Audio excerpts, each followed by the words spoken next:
Mommy! My father's voice cut through the reception hall like a knife, silencing 200 people mid-conversation, mid-laughter, mid-bite of wedding cake.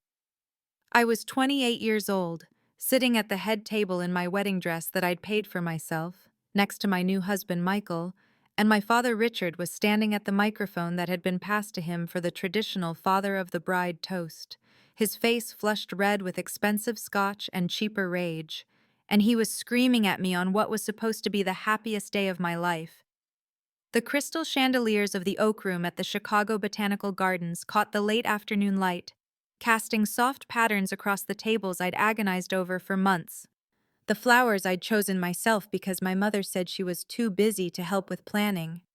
The centerpieces that had cost me $300 each from my own bank account, because my father had made it clear he wouldn't be contributing to a wedding he didn't approve of. 200 guests, most of them Michael's family and our friends. A small contingent from my law firm, where I'd made associate just 18 months earlier at one of the most prestigious corporate practices in the city, and exactly 6 people from my side, my family, sitting separately at table 2, like they were attending a funeral instead of a celebration. My father had taken the microphone after the best man's touching speech about Michael's dedication as a high school English teacher and his endless patience. After my maid of honor, Rachel, had made everyone cry with her story about how Michael looked at me like I hung the moon, and now Richard was destroying everything with the same casual cruelty he'd perfected over 28 years of my life. "You've embarrassed me," he continued, his words slurring slightly at the edges, and I could see my mother Margaret sitting frozen at table 2, her hands clutched around her napkin, not standing, not intervening, doing what she'd always done, which was absolutely nothing, while my father tore me apart. My brother James sat next to her, 30 years old, and already running our father's real estate development company into the ground. Though nobody was allowed to say that out loud, his wife Amanda beside him looking uncomfortable but not uncomfortable enough to speak up. My younger sister Elizabeth, 25, and beautiful in the bridesmaid dress she'd complained about for 3 months, stared down at her plate like if she didn't make eye contact the whole thing might not be happening.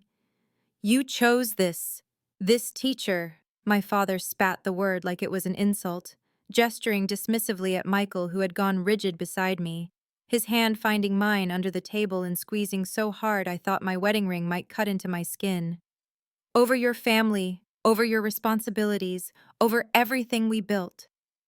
What he meant was over his approval, over his control, over his vision of who I should marry, which apparently involved someone from his country club, someone with family money, someone who would solidify his business connections or social standing. Michael made $58,000 a year teaching Shakespeare to teenagers, and came from a family of teachers and nurses and social workers, good people who treated me like I mattered, who had welcomed me with actual warmth, whose parents were sitting 3 tables away, looking absolutely horrified at what was unfolding. I should have known this was coming, because my father had made his disapproval clear from the moment I'd told him about the engagement 6 months earlier, had refused to discuss the wedding, had sent back his RSVP card with just his name checked yes and nothing else, no meal preference selected, no +1 for my mother marked, though of course she'd come anyway, silent and enabling as always. But some part of me, some stupid hopeful part that should have died years ago, had thought maybe he'd behave himself on my actual wedding day, maybe he'd manage basic human decency for 4 hours, maybe just this once he'd put his daughter's happiness above his own ego.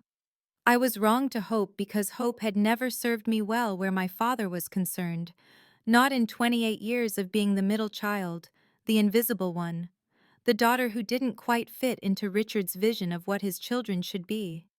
James was 2 years older, and from the moment he was born, he'd been groomed to take over the family business, Richard's real estate development company that had made us wealthy. Not rich exactly, but comfortable in that upper-middle-class way that meant a house with 6 bedrooms in Winnetka, and country club memberships, and new cars for birthdays. Elizabeth was 3 years younger, and she'd been Daddy's princess from day one, the baby girl who could do no wrong, who got everything she pointed at and never heard the word no. And then there was me, born in between, neither the heir nor the beloved baby, just Sarah who was fine, who was smart enough but not celebrated for it, who learned early that her achievements would be met with distracted nods while James got standing ovations for mediocrity and Elizabeth got applause for simply existing. I remembered being 7 years old and winning the school spelling bee, studying for weeks, beating fifth graders when I was only in second grade, coming home with the trophy that felt enormous in my small hands, and my father had been on the phone with a client and waved me away. Didn't even ask what the trophy was for.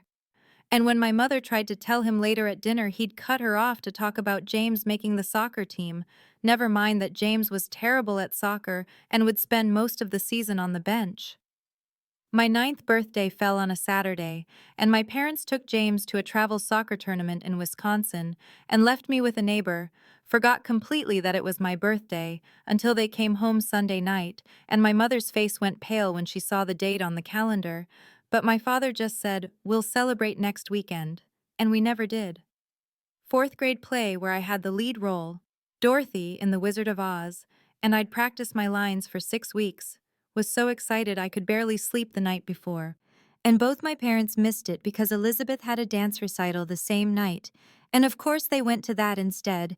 Never mind that Elizabeth was in a class with 15 other 6-year-olds doing basic ballet, while I was carrying an entire production. There were piano recitals they missed, and parent-teacher conferences they skipped, and award ceremonies where I sat in the audience watching other kids' parents take photos, while mine were somewhere else, always somewhere else, always with James or Elizabeth, or just not interested enough to show up for me. My mother Margaret would apologize sometimes in that vague way she had. "Your father's just busy with work. You know how important the business is." As if that explained why he could make time for James's baseball games every single weekend, but couldn't find 2 hours for my events. She enabled him, always had, would rather keep the peace than stand up for her daughter, would rather pretend everything was fine than acknowledge that my father played favorites so obvious that even my teachers noticed, Mrs. Patterson in 5th grade, asking me gently if everything was okay at home because she'd seen both my siblings' parents at school events, but never mine at mine. High school was when it became impossible to ignore, when my achievements were too significant to wave away, but my father managed anyway. I took all advanced placement classes, studied constantly, had a GPA that put me second in my class of 312 students, and my father's response was that grades didn't matter as much as leadership. Never mind that I was also in student government and debate team and volunteering at the hospital every weekend. James barely maintained a C average and got praised for focusing on what matters, which apparently meant partying and coasting on our father's reputation. My senior year of high school culminated in being named valedictorian, second in my class, but the top-ranked student had moved away over the summer, so the honor fell to me, and I spent weeks writing and rewriting my speech, practicing in front of my mirror, terrified and excited in equal measure because this felt like proof that I mattered, that I'd achieved something undeniable. The ceremony was on a Thursday evening in June, the football field packed with families. The graduates in our blue and gold robes sitting in rows of plastic chairs while the late afternoon sun beat down on us, and I kept scanning the crowd looking for my parents, finally spotting my mother in the bleachers, but the seat next to her was empty. My father didn't come because James had a job interview that afternoon at one of our father's business associates companies, never mind that the interview was at 2 and the graduation started at 7, never mind that James was barely graduating from the state university with a 2.8 GPA and a business degree he'd coasted through while I'd worked myself to exhaustion to earn the full academic scholarship to Northwestern University that I'd been awarded 3 months earlier. When they called my name and I walked to the podium to deliver my speech about perseverance and believing in yourself even when others don't, I could see my mother in the stands applauding, but the empty seat beside her felt like a hole in my chest. And I got through the speech without crying, but barely. And afterward, when other graduates were taking photos with their proud parents, my mother hugged me and said, "Your father really wanted to be here, but James needed him," as if that explained anything. As if James, at 20 years old, couldn't drive himself to a job interview without our father holding his hand. I went to Northwestern that fall on a full academic scholarship that covered tuition and fees. $38,000 a year that I didn't have to pay because I'd earned it through 4 years of perfect grades and test scores and extracurriculars. And when I told my father about the scholarship, he'd nodded and said, "That's good, you'll need it." And I'd waited for him to explain what he meant, and he'd continued, "Because we won't be helping with your other expenses, you need to learn to support yourself." Room and board at Northwestern cost another $15,000 a year, plus books and food and basic living expenses, and I'd assumed naively that my parents would help with that part since we had money, since our house was worth $1.2 million, and my father drove a BMW and took clients out for dinners that cost more than my monthly food budget. But my father called it character building, said I needed to learn responsibility and not rely on handouts. Never mind that James was attending University of Illinois with full parental support, his tuition paid, his apartment paid, even his car insurance and spending money provided by our father's checking account in monthly deposits of $800 that my mother mentioned once and then never again. I worked 3 jobs during college, waited tables on weekends at a restaurant near campus, did administrative work in the financial aid office 15 hours a week, and tutored other students in economics and English for $25 an hour whenever I could find clients, sleeping 5 hours a night, and studying in between shifts and somehow maintaining the grades I needed to keep my scholarship because losing it would have meant dropping out. Elizabeth was 16 then and getting a brand new Audi for her birthday, $35,000 for a car she'd probably crash within 6 months knowing her driving skills, and I was taking the L train to my restaurant job in February. Cold, that cut through my inadequate coat because I couldn't afford a warm one, and when I came home for winter break that year, with dark circles under my eyes and a cough, I couldn't shake. My father had looked at me and said, "College is supposed to challenge you," as if exhaustion from working 60 hours a week while taking 18 credit hours was the same as being challenged academically. James turned 21, 3 months before I graduated from Northwestern, and my father threw him a party at the country club, 200 guests, and an open bar and a band that played until midnight. And during the dinner, my father stood up and announced that he was giving James a $50,000 trust fund to help him launch into adulthood. And James had barely graduated from U of I with that 2.8 GPA and no job prospects, except the position at our father's company that had been waiting for him since birth. A vice president title he hadn't earned and responsibilities he wasn't qualified to handle. But there he was, getting $50,000 while I was in my apartment near campus, adding up my student loan debt for living expenses that had accumulated to $32,000, despite working myself to exhaustion for 4 years. I graduated that May with honors, top 5% of my class, and I'd been accepted to Northwestern's law school with another scholarship that would cover most of tuition. And my father didn't come to my undergraduate graduation because he and my mother were taking Elizabeth on a tour of Europe for 3 weeks, a high school graduation present that cost them at least $20,000 for a girl who'd barely maintained a B average and had no plans for college. And when I called to tell my mother I'd been accepted to law school, she'd said, "That's wonderful, honey," in that distracted voice that meant she wasn't really listening. And I could hear Elizabeth in the background talking about shopping in Paris. Law school was 3 more years of the same, working and studying and surviving on 4 hours of sleep, and I made law review in my second year, which was a huge honor. Only the top 10 students in the class received the invitation. And when I told my father during one of our rare phone calls, he'd said, "That's nice, Sarah," and then immediately changed the subject to tell me about James's promotion to senior vice president at the company.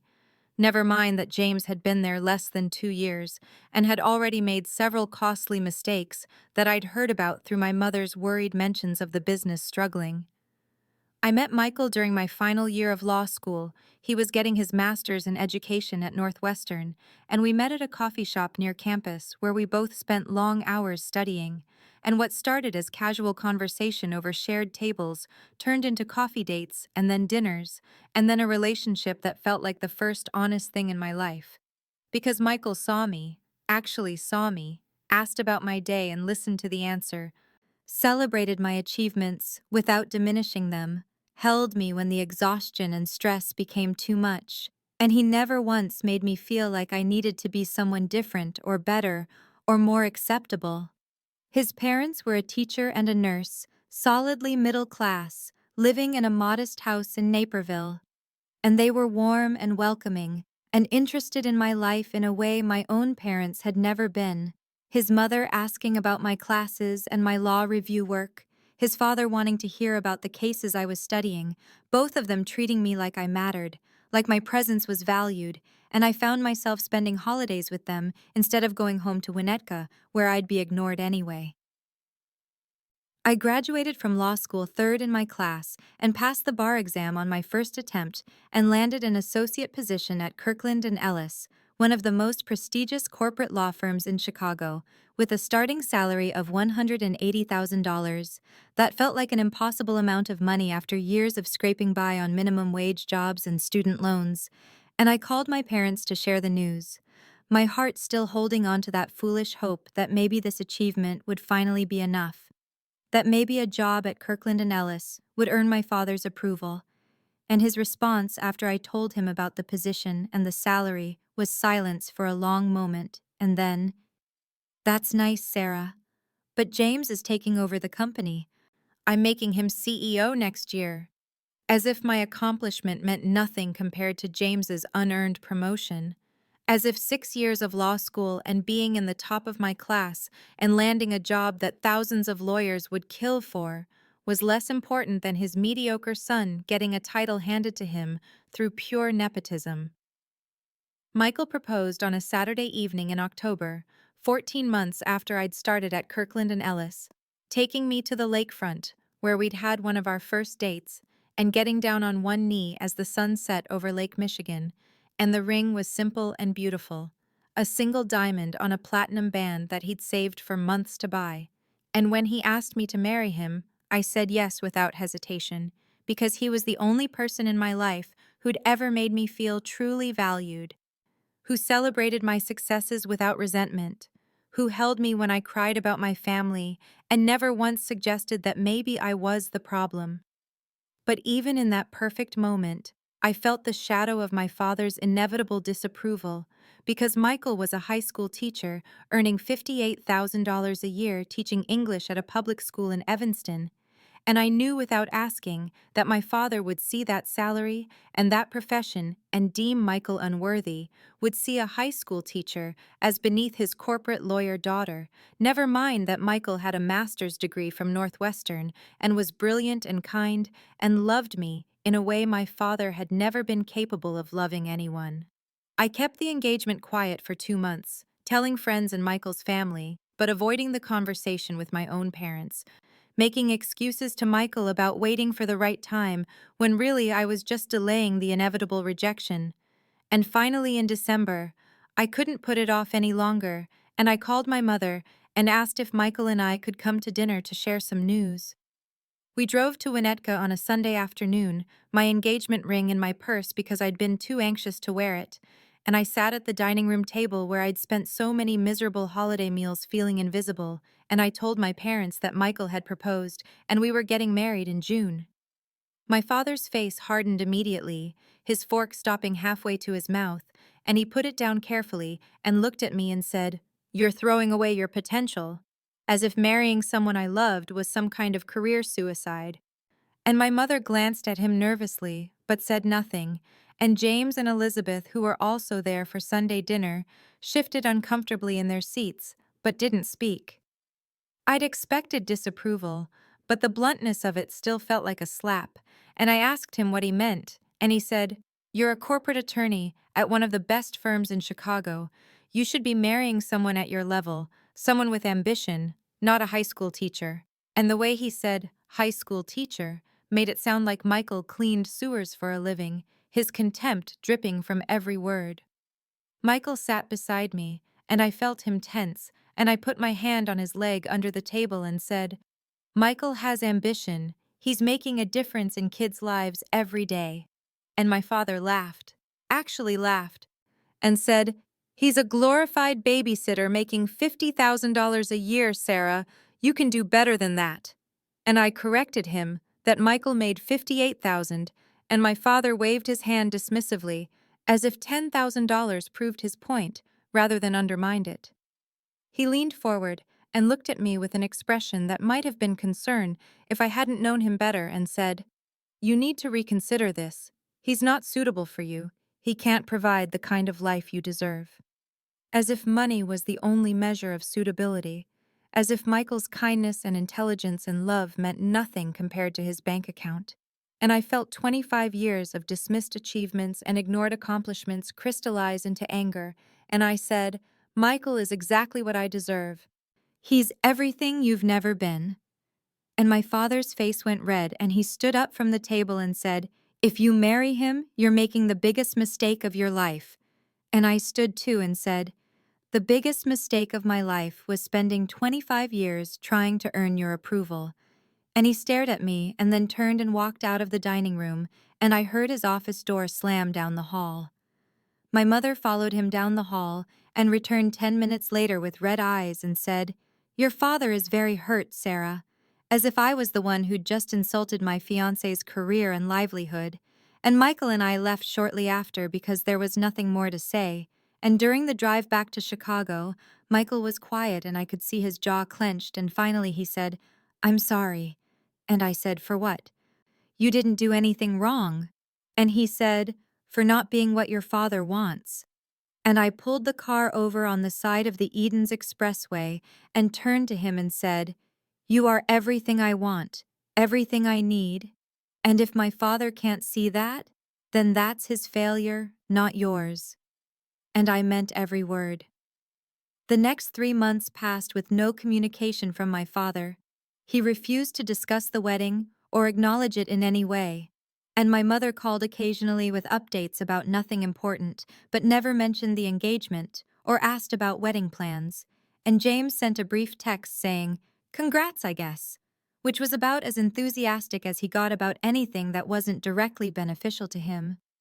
And Elizabeth called once to ask if she could bring a date to the wedding, and when I said yes, she said, Okay, cool, and hung up without asking a single question about the ceremony or reception or anything else.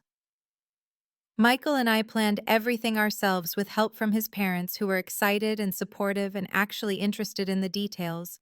His mother going with me to look at venues and try on dresses. His father offering to pay for the rehearsal dinner, which made me cry, because it was such a simple, generous gesture that my own father would never have considered. And we booked the Morton Arboretum in Lisle for the ceremony and reception, a beautiful venue with gardens and trees and space for 200 guests. And we sent out invitations in March, including one to my parents' address in Winnetka, with a formal invitation for Mr. and Mrs. Richard Morrison, and I didn't expect a response. But 2 weeks later, the RSVP card came back in the mail with both names checked under Will Attend. And nothing else. No note, no phone call, just that card with my father's distinctive angular handwriting. I told myself it was enough that he was coming, that maybe his presence meant he was trying in his own limited way to support me. But I knew better. I knew he was coming because not attending would look bad to his business associates and country club friends, because people would ask questions, and he couldn't stand the idea of people thinking poorly of him. And my mother confirmed as much when she called in April and said, Your father has decided to come to the wedding, as if he was doing me an enormous favor rather than fulfilling the basic expectation of a parent. And when I asked if he would do the father-daughter dance, she hesitated and said, I'll talk to him about it, which wasn't exactly reassuring. May and early June passed in a blur of final preparations and work stress because I was in the middle of a major acquisition deal at the firm that required 100-hour weeks, and Michael was finishing the school year with final exams and graduation, and we collapsed into bed each night exhausted but happy because we were building something together, a life based on mutual respect and actual love.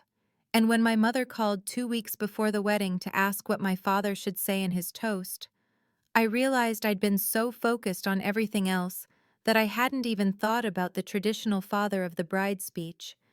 And I told her, he doesn't have to give a toast if he doesn't want to. And she said, of course he'll give a toast, Sarah. It's expected. And I wondered what he could possibly say, given that he'd made his disapproval abundantly clear. But I didn't push the issue because I was too tired to fight, and some part of me still hoped foolishly that maybe he'd surprise me. Maybe standing up in front of 200 people would force him to say something kind, or at least neutral. Maybe for once he'd put aside his disappointment and just be my father for 5 minutes. The wedding day itself was perfect until it wasn't. A sunny Saturday in mid-June, with temperatures in the mid-70s, and a light breeze that made the trees at the Morton Arboretum sway gently during the ceremony. And I'd felt beautiful in my dress which I'd chosen with Michael's mother. A simple A-line gown with lace sleeves that cost $3,000 which I'd paid for myself. And Michael had cried when he saw me walking down the aisle with my father, who'd maintained a stiff, formal expression throughout, his hand on my arm feeling more like an obligation than a gesture of love. And during the ceremony, my father had sat in the front row with my mother, and I'd caught him checking his phone twice, which should have been a warning sign, but I was determined not to let his lack of enthusiasm ruin my day. The father-daughter dance had been awkward and brief, 3 minutes to "What a Wonderful World," which I'd chosen because it seemed safe, and he'd held me at arm's length and said nothing. And when the song ended, he'd returned to his table without a word and headed straight to the bar where I watched him order what looked like scotch. And Michael had noticed too and squeezed my hand and said, "It's almost over, just a few more hours and we're free." And I'd nodded and tried to focus on our friends and his family, who were genuinely happy for us. His aunt telling me stories about Michael as a child. My law school roommate making me laugh about the time I'd stress-cried over a contracts exam. And for a while I managed to forget about my father at the bar, steadily drinking, and my mother's nervous glances in his direction, and James's uncomfortable expression, and Elizabeth's whispered conversation with her date. The best man's toast had been touching and funny, stories about Michael's dedication to his students and his terrible karaoke singing and how happy he'd been since meeting me. And the maid of honor had followed with an emotional speech about our friendship and how Michael was exactly the partner I deserved. And then there was that expectant pause when everyone looked toward my father's table, because traditionally the father of the bride speaks next, and I saw my mother lean toward him and say something, and he waved her off and stood up, and I felt my stomach drop, because I could see from across the room that he was drunk. Not falling down drunk, but loose and unsteady, in a way that made me want to stop what was about to happen, except there was no way to stop it without causing a scene. He took the microphone from the DJ and stood there for a moment looking at the 200 guests, at Michael's family and my colleagues and our friends, and he started by saying, "I suppose I should say something about my daughter Sarah." And there was uncertain laughter because the phrasing was so odd, so lacking in warmth, and he continued, "Sarah has always been very independent, very determined to do things her own way." And I thought maybe this was going somewhere positive. Maybe he was building to something kind, but then his expression hardened and he said, "Even when her way is the wrong way, even when people who know better try to guide her." And Michael tensed beside me and reached for my hand under the table, and my father's voice got louder and he said, "She's made a lot of choices I don't agree with, choices that show a lack of judgment, and today is just another example of that." And there were gasps now, people shifting uncomfortably, and I saw my mother half stand from her chair, and James put his head in his hands, and my father kept going, the words coming faster. "You've always been selfish, Sarah, always put your own wants ahead of what's best for this family.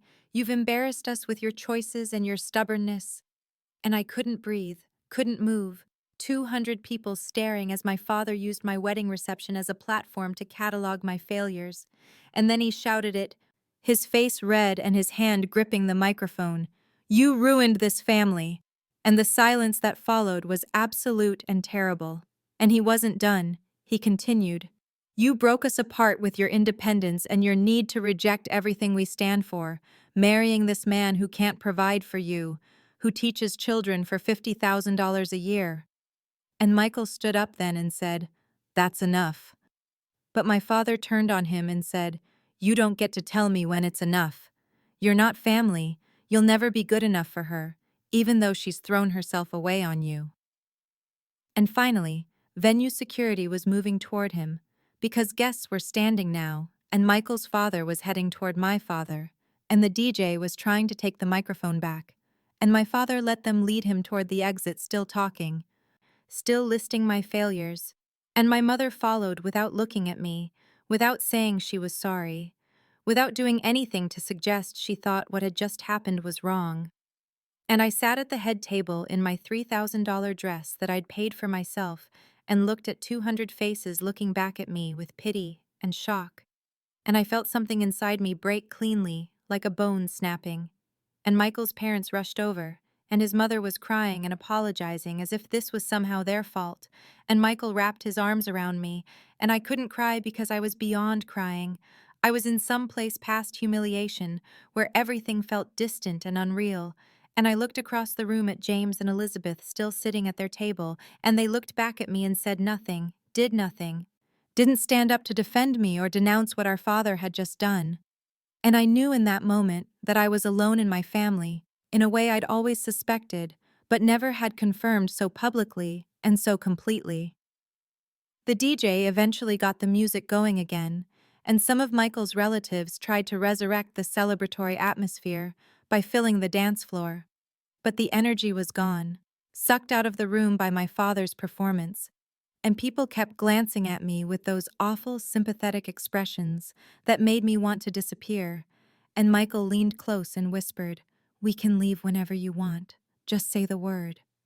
And I nodded, because staying felt impossible, but leaving felt like admitting defeat, like letting my father win. And then Michael's mother came over and said very quietly, "Sweetheart, no one would blame you if you wanted to go. This is your day, and you don't owe anyone anything." And that kindness broke through whatever shock was holding me together, and I started crying finally. Not dramatic sobs, but silent tears that wouldn't stop. And Michael stood and announced that we were going to head out early, and thanked everyone for coming. And I saw some of our friends crying too, and his father shook Michael's hand and hugged me and said, "I'm so sorry. You deserved better than this." And we left through a side exit to avoid the remaining guests, and drove to the hotel where we were supposed to spend our wedding night before flying to Hawaii the next morning. We didn't talk much that night. There wasn't much to say. Michael just held me while I cried, and then we lay there in the dark, and I felt hollowed out and humiliated in a way I'd never experienced before. Because it was one thing for my father to dismiss me privately, but he'd done it publicly, in front of everyone who mattered to me, on what was supposed to be the happiest day of my life. And some part of me kept thinking maybe he'd call, maybe he'd realize what he'd done and apologize. But my phone stayed silent except for a text from James around midnight that said, "That was rough. Dad was really drunk." As if drunkenness excused anything. We flew to Maui the next morning as planned, and I tried to enjoy the honeymoon. I really did. Michael had saved for a year to afford the resort, and he'd planned activities and romantic dinners, and I didn't want my father to ruin this too. But I couldn't stop replaying the reception in my mind, couldn't stop seeing those 200 faces watching my humiliation. And on day 3 of the honeymoon, my mother texted, "Your father is very hurt that you left without saying goodbye to him. He thinks you overreacted." And I stared at that message for 10 minutes, trying to comprehend the reality it represented. A reality where I was somehow at fault, where my father screamed at me at my own wedding, and I was the one who'd behaved badly by leaving. And I showed the text to Michael, and he said, "You don't have to respond." But I did respond. I wrote back, "He owes me an apology," and my mother replied, "You know how your father is. He doesn't apologize. Maybe you could be the bigger person." And I didn't respond to that, because what could I possibly say to a woman who thought her daughter should apologize for being publicly berated? On day 5, James texted, "Just call Dad and smooth this over. You know how he gets. It's not worth the drama." And I realized my entire family expected me to fix this, to swallow my hurt and humiliation and pretend everything was fine, because that's what I'd always done. That's the role I'd played my entire life. The peacemaker, the one who absorbed my father's disappointment and carried on. And I decided right then, sitting on a beach in Maui with my husband beside me, that I was done with that role. I was done making myself smaller to accommodate my father's ego, and I turned off my phone and told Michael, I'm not calling him, I'm not apologizing. If he wants a relationship with me, he can apologize for what he did, and until then, I'm done. And Michael said, I support whatever you decide. And I felt something shift inside me, some burden I'd been carrying for 28 years finally lifting. 2 years passed without a single word from my father, 2 years during which I built a life that had nothing to do with him or his approval, and my mother called every few months with superficial updates about the weather and Elizabeth's new baby and how the garden was doing, but never once mentioned the wedding or suggested that what my father had done was wrong. And I kept those conversations brief and polite and told her about work in vague terms, and she never asked to visit or suggested we get together for lunch like a normal mother and daughter might do. I threw myself into my career with the kind of focus that only comes from having something to prove, even though I was trying to prove it only to myself. And I won a major case in March that year representing a pharmaceutical company in a merger worth $400 million, and the senior partners noticed. And in October, I made junior partner at age 30, which came with a salary increase to $350,000 plus profit sharing that could add another 100,000 depending on the firm's performance. And Michael took me to dinner at Alinea to celebrate and told me how proud he was. And I realized his pride meant more than my father's ever could have, because it was genuine and uncomplicated and not contingent on me being someone I wasn't. We bought a house that November. A beautiful 4-bedroom colonial in Naperville with a yard and good schools because we'd started trying for a baby, and I paid 60% of the down payment, and Michael paid 40, and we joked about being a power couple, even though he still made just 62,000 teaching sophomore English and coaching the debate team. And I never once thought about our income disparity the way my father had, because Michael's work mattered. He was shaping young minds, and several of his former students had written to thank him for inspiring them to pursue literature, or teaching, or just for believing in them when no one else did. I started therapy in January of the second year, because I'd realized that my father's voice was still in my head telling me I wasn't good enough, even though I was objectively successful by any measure. And my therapist, Dr. Chen, helped me understand narcissistic family dynamics and the scapegoat role I'd played, and how my father's treatment of me was about his own inadequacies, not mine. And slowly I began to separate my sense of self-worth from his approval and to grieve the father I'd never had, instead of continuing to hope the one I did have would somehow transform into someone capable of loving me the way I deserved. My mother mentioned during one of our brief calls that James was having trouble with the business, that my father was stressed because revenues were down 30%, and they'd had to lay off 15 people. And I waited for her to ask if I might be willing to help since corporate restructuring was literally my specialty. But the request never came, and I understood that my father would rather watch his company fail than admit he needed me, and part of me felt vindicated, and part of me just felt sad that his pride mattered more than his pragmatism or his relationship with his daughter. Elizabeth got married that spring to a wealth management executive named Brandon, who came from old money and worked at his family's firm, and my mother called to tell me about the engagement and mentioned that my father was very pleased and was planning to pay for the wedding, which would be at the Four Seasons with 300 guests.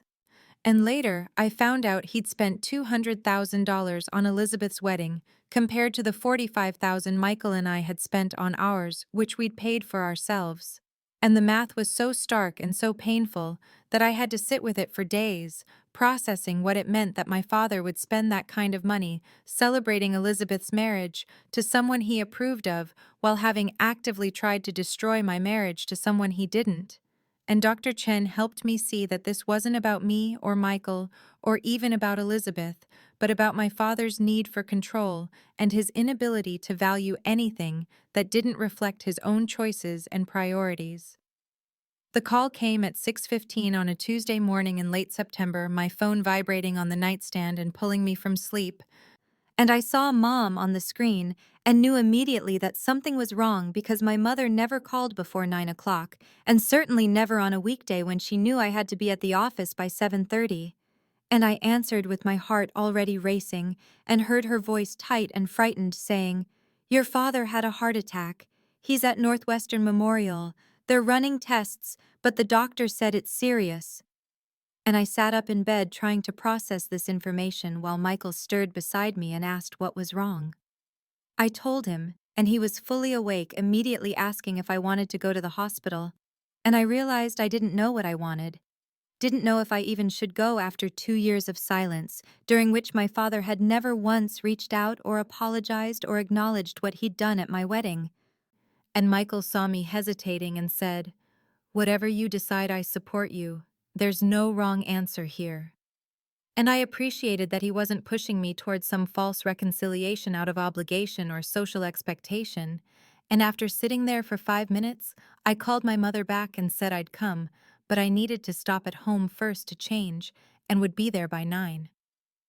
The drive to Northwestern took 40 minutes in morning traffic, and I spent the entire time with my stomach in knots trying to figure out what I felt, whether I was sad or scared or angry or just numb.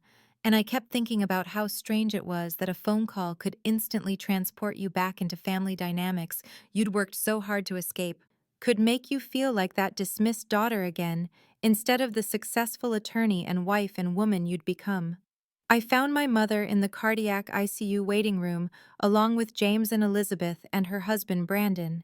And they all looked up when I entered, and my mother rushed over and hugged me and said, "Thank you for coming. I wasn't sure you would," which felt like both gratitude and accusation. And James nodded at me, and Elizabeth gave me a tight smile. And no one mentioned the 2 years, or the wedding, or anything that had happened. They just filled me in on the medical details that my father had collapsed at the office around 5 that morning, that he'd been brought in by ambulance, that they'd stabilized him, but he needed bypass surgery, and the doctor would be out soon to talk to us.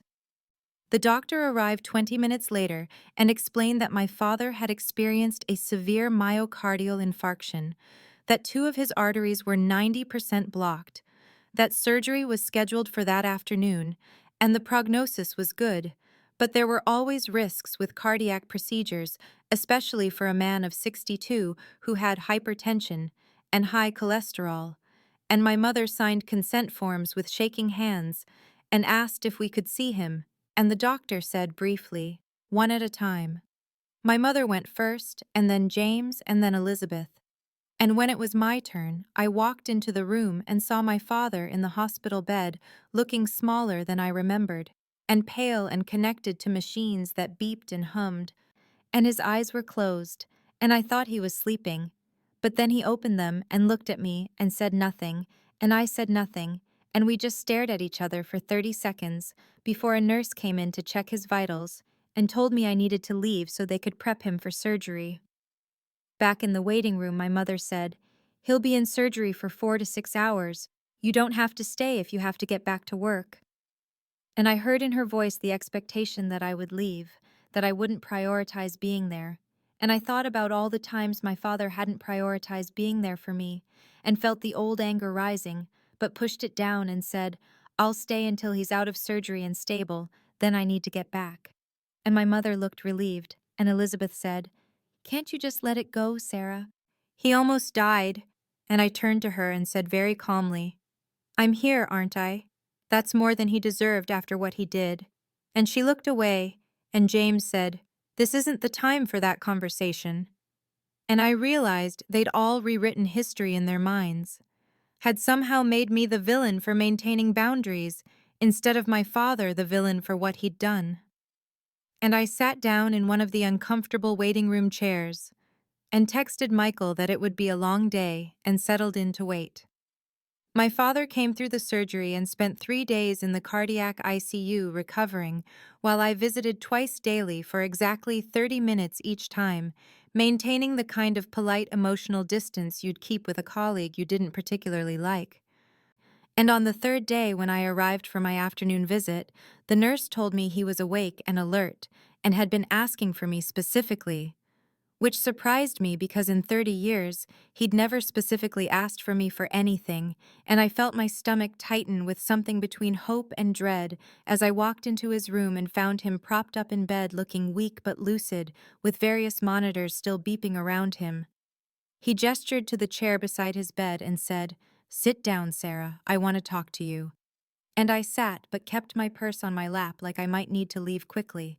And he looked at me for a long moment and said, "I've been thinking about things, lying here with nothing to do but think." And I felt something in my chest open up just slightly, because maybe this was it. Maybe facing his own mortality had finally cracked through whatever wall he'd built between himself and the capacity to apologize.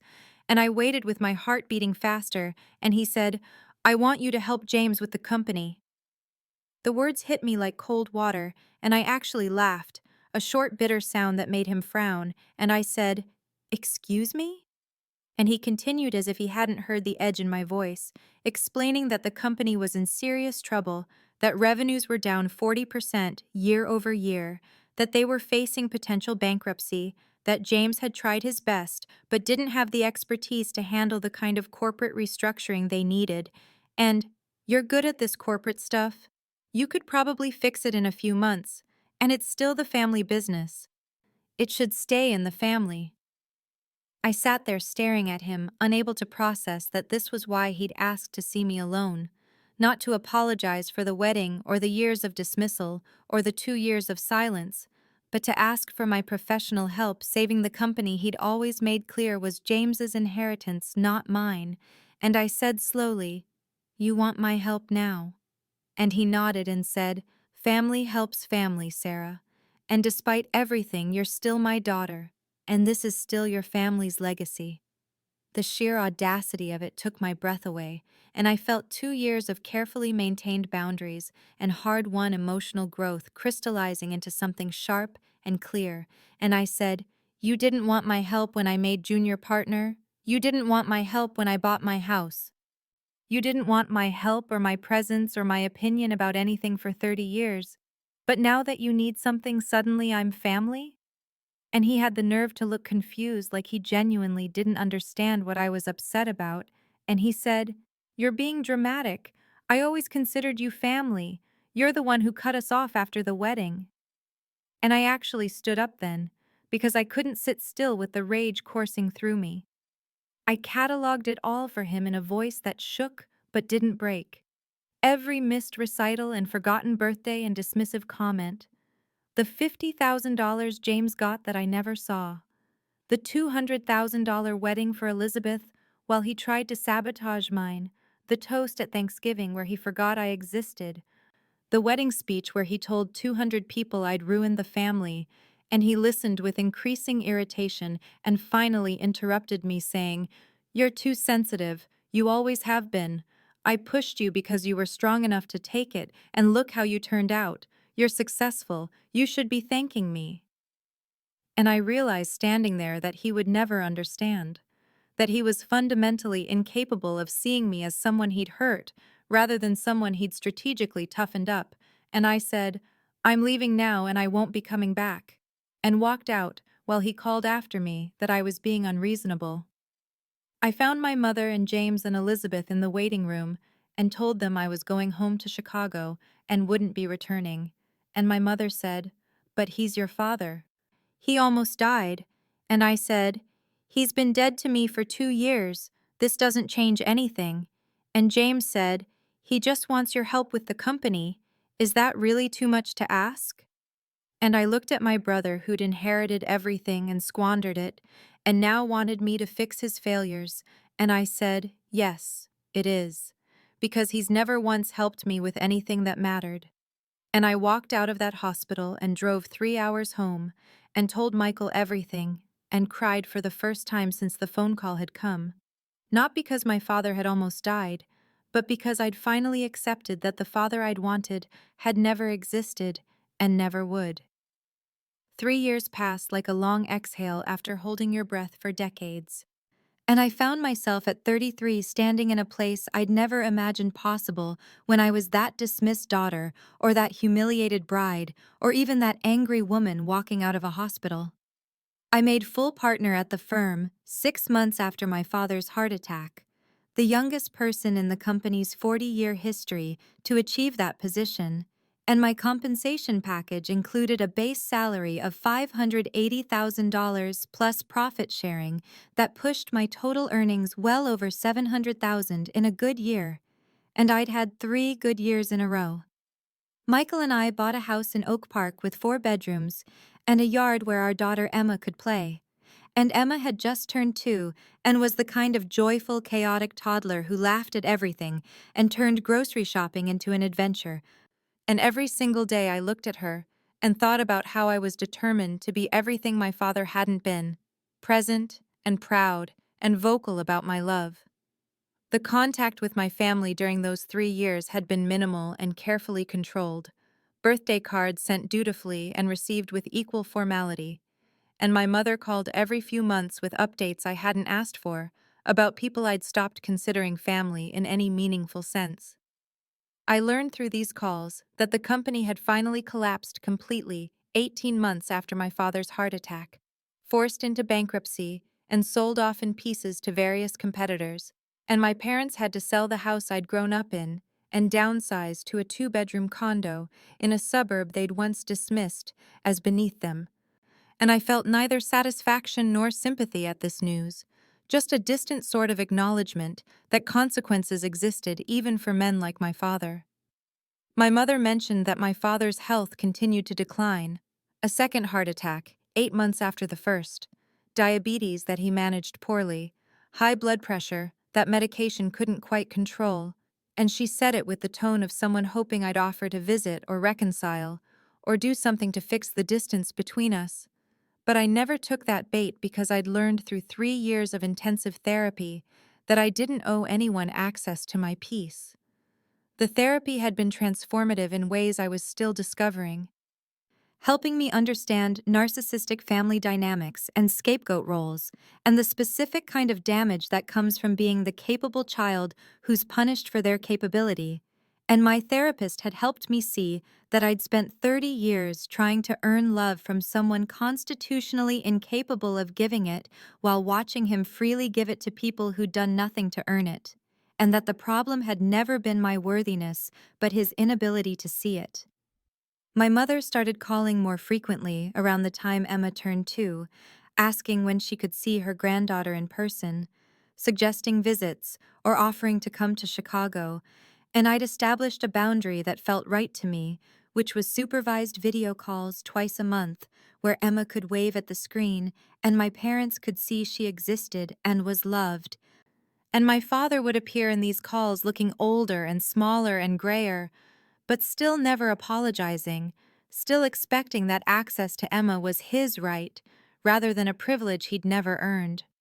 I was genuinely at peace with the distance, had stopped hoping for the apology or recognition that would never come, had built a life so full of actual love and respect that the absence of my father's approval had become irrelevant rather than painful. And then, on a Tuesday in October, my mother called crying and said, "Your father's in hospice. He has maybe 2 or 3 weeks. He's asking to see you and Emma." And I stood in my kitchen with my daughter playing with blocks at my feet and felt something shift in my chest, not forgiveness exactly, but a kind of final acceptance that this was how the story would end. I made the decision to visit alone and left Emma home with Michael because whatever closure I needed to find didn't require exposing my daughter to the grandfather who'd never truly wanted to know her. And I drove the 3 hours to the hospice facility on a gray Thursday afternoon, feeling neither dread nor anticipation, but rather a strange calm that comes from knowing you're doing something for yourself rather than for the person you're going to see. The hospice was nicer than I'd expected, more like a comfortable home than a medical facility, and I found my mother in the family lounge looking 10 years older than the last video call. And she stood when she saw me and said, "Thank you for coming," like I'd done her a favor, rather than simply shown up for the final scene of a relationship that had never really existed. James was there with his wife and 2 children I barely knew, and Elizabeth sat with her husband looking uncomfortable in the way people do when forced to confront mortality, and they all greeted me with careful politeness that acknowledged the years of distance without actually addressing them.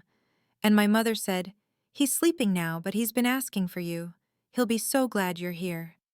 And I nodded, without correcting her assumption that my presence was a gift rather than a farewell. I sat with them for an hour, making small talk about Emma and my work and their lives. Conversations that skated across the surface of everything real, and then a nurse came out and said my father was awake and alert and asking for Sarah.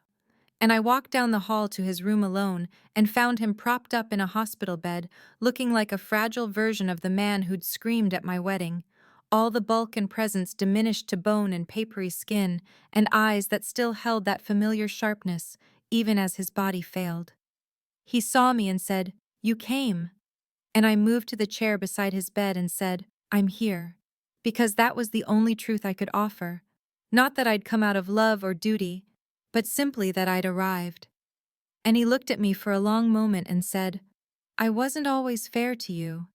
And I felt something twist in my chest because even now, even dying, he couldn't bring himself to be specific or truly accountable. I waited to see if there was more, if he'd finally name what he'd done. The wedding catastrophe, or the years of dismissal, or the fundamental rejection of everything I was. But instead he said, "But you turned out fine, so I guess it worked out." And I actually laughed, a soft, bitter sound, because he was using my success as justification for his cruelty, and he looked confused and said, "I was hard on you because you could take it, because you were strong enough. I knew James and Elizabeth needed more support, but you were always going to be okay." And I realized sitting there that this was as close to an apology as I would ever get. This reframing of neglect as strategy and dismissal as tough love. I said, "I needed support too. I needed a father who showed up and was proud and said it out loud. But you never gave me that, and now you're dying, and you still can't admit that you hurt me." And he closed his eyes and said, "I did what I thought was right." And I said, "I know you did, and that's the saddest part." And we sat in silence for a while, until he drifted back to sleep, and I went back to the lounge and told my mother I'd stay in town until the end.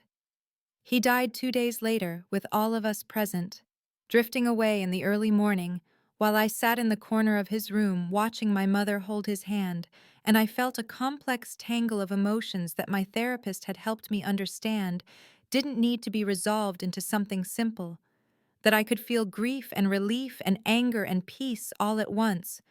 And when he took his last breath, I knew that I'd finally accepted that the father I'd needed had never existed, and I was free now from hoping he might still appear. The funeral planning began the day after my father died, and my mother asked if I'd be willing to help coordinate things, and I said yes, because despite everything, I wanted to support her through this, even if I couldn't grieve the way a daughter supposedly should.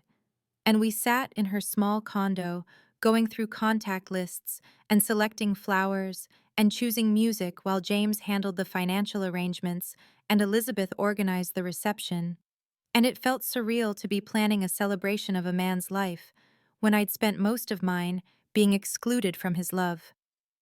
My mother mentioned on the second day that she wanted me to speak at the funeral, that it would mean a lot to have all 3 children say something, and I felt my stomach tighten at the request because I had no idea what I could possibly say that would be both honest and appropriate, but I heard myself agreeing because some part of me wanted the chance to speak my truth, even if I wasn't sure yet what form that truth would take.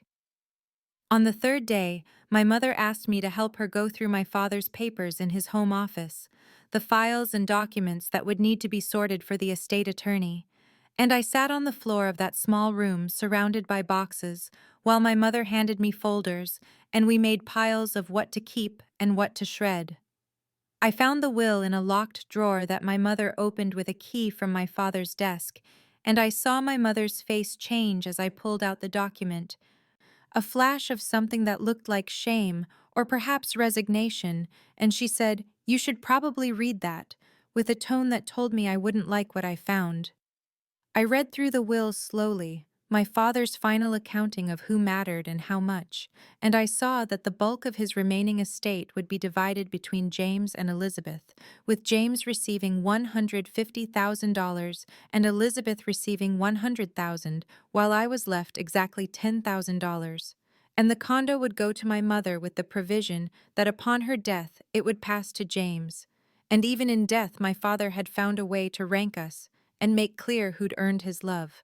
My mother said quietly, "He made that will about 8 years ago, right after you made partner the first time." And I looked up at her and said, "He could have changed it." And she nodded and said, "Yes, he could have." And we both sat with that truth, that my father had multiple opportunities to revise his final statement about my worth, and had chosen not to. I wanted to be angry, but I mostly felt tired, exhausted by the consistency of his rejection. And then my mother reached into another box and pulled out a large envelope and handed it to me without explanation. And when I opened it, I found newspaper clippings and printed articles, the announcement of my junior partnership at the firm, a profile piece that had run in Chicago Lawyer magazine about rising corporate attorneys, an article about a major case I'd won involving a Fortune 500 company, each one carefully cut out or printed and stored in this envelope that my father had apparently kept but never mentioned. My mother saw my face and said, "He tracked your career. He saved every article he could find. He was proud of you, Sarah. He just couldn't ever find a way to say it." And I felt something crack open in my chest, a complicated tangle of vindication and fury and grief, because what use was pride that stayed silent? What value was admiration that never translated into presence or support, or a simple "well done" spoken out loud? I sat there holding evidence that my father had seen my success and acknowledged it privately while continuing to treat me as less than my siblings, and I realized that this was perhaps worse than if he'd never noticed at all, because it meant he'd made a choice. A deliberate decision to withhold the validation I'd needed while giving it freely to James and Elizabeth for far less. And I looked at my mother and said, "This doesn't make it better." And she said, "I know." And we both cried then, finally, for different reasons. The funeral was held on a Saturday morning at the largest church in town because my father had been a prominent businessman and my mother expected a significant turnout. And when I arrived with Michael, I saw that she'd been right. The parking lot was full, and people streamed through the ornate doors in dark suits and dresses. At least 300 people coming to pay respects to a man who'd built a real estate empire and served on various boards and donated to the right charities. And I sat in the front pew between my husband and my mother, while James and Elizabeth sat on her other side with their families. And I watched as person after person approached the podium to speak about my father's business acumen and his contributions to the community and his vision and determination. Each eulogy, a carefully sanitized version that spoke of his successes, while omitting entirely what kind of father and husband he'd been. A former business partner talked about my father's negotiation skills. The mayor mentioned his philanthropic work. A longtime friend shared stories of golf games and poker nights. And through it all, I sat holding the index card on which I'd written notes for my own speech, though I'd rewritten it so many times that the original words were barely visible beneath the crossed-out lines and margin additions. And I still wasn't entirely sure what I was going to say when my turn came. My mother had asked me to speak last among the children, and when James walked up to the podium and delivered a brief, emotional tribute about learning the business from our father and trying to live up to his example, I felt Michael's hand find mine. And when Elizabeth followed with tears streaming down her face, talking about how Daddy had always made her feel special and protected, I felt that familiar old ache of being the one who'd never received what they took for granted. Then the pastor was saying my name, Sarah Mitchell, and I stood and walked to the podium on legs that felt steadier than I'd expected, and I looked out at 300 faces, some I recognized and many I didn't. And I saw my mother's anxious expression and my siblings' careful blankness and Michael's steady, supportive gaze. And I made a decision in that moment about what kind of truth I was willing to speak. I began by saying, my father and I had a complicated relationship, and I heard the shift in the room, the subtle tension that comes when someone deviates from the expected script, and I continued.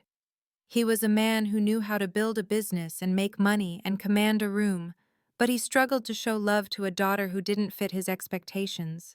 And I detailed in calm, measured words the pattern of my childhood, the missed school plays and forgotten birthdays, and the clear favoritism shown to my siblings, the way he dismissed my academic achievements and refused to help with college, despite having the means. And I mentioned my wedding day, 5 years ago, when he'd screamed in front of 200 guests that I'd ruined the family, and I could see people shifting uncomfortably in their seats, and my mother had her hand over her mouth, and James and Elizabeth were staring at the floor. But then I said, despite this, or perhaps because of it, I succeeded in building a life I'm proud of. And I talked about my career and my partnership at one of Chicago's top law firms, about my marriage to a man who actually shows up and supports me and values me, about my daughter Emma who's teaching me what unconditional love looks like, and I said, my father taught me important lessons, though not the ones he intended. He taught me that I didn't need his approval to be worthy. He taught me to rely on my own strength and intelligence. He taught me exactly what kind of parent I don't want to be, and for those lessons, I'm grateful. I paused and looked directly at my mother and said, I found his collection of newspaper clippings about my career, the articles he saved but never mentioned, and I understand now that he was proud in his way but couldn't find it in himself to say so. And I've spent years in therapy learning that his inability to express love wasn't my failure, but his. And then I said the words I'd been working toward. I forgive him. Not because he earned forgiveness or ever apologized, but because I deserve peace and freedom from the weight of seeking validation from someone who couldn't give it. And I hope that wherever he is now, he understands what he missed by keeping his pride locked away. I thanked Michael for being the partner my father never modeled, thanked Emma for showing me the parent I want to be, and walked back to my seat in silence so complete I could hear my own footsteps echoing. The rest of the service passed in a blur, and afterward, as people filed past offering condolences, I noticed the reactions were mixed. Some looked scandalized and avoided eye contact while others met my gaze with something like recognition or respect.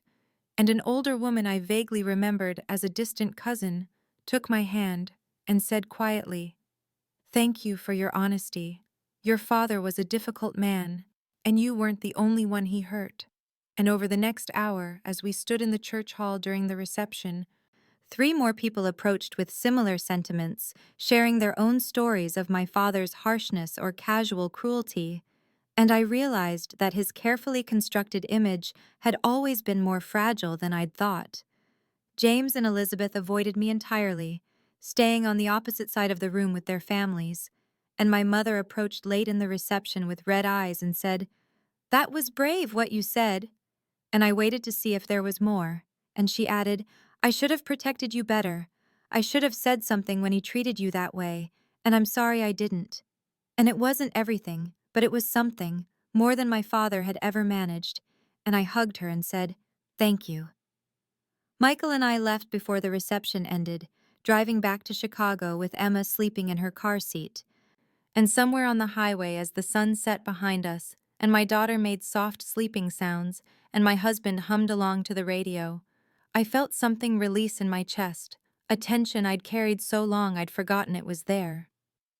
I thought about the funeral and my speech, and the shocked faces, and the people who'd thanked me afterward, and I realized that speaking my truth hadn't destroyed me the way some part of me had always feared it would, that naming what happened and refusing to pretend didn't make me cruel or vindictive, but simply honest. And I understood finally that the validation I'd spent my whole life seeking from my father had been inside me all along, built through every achievement he'd ignored and every challenge I'd overcome without his support. Emma stirred in the back seat and laughed in her sleep. that pure, unconscious joy of a child who knows she's loved. And I looked at Michael and said, "I'm okay," and meant it. And he smiled and said, "I know you are." And I thought about how I would raise Emma to never doubt her worth, how I would show up for every play and achievement and difficult moment, how I would break the cycle my father had continued from whatever wounds his own childhood had left.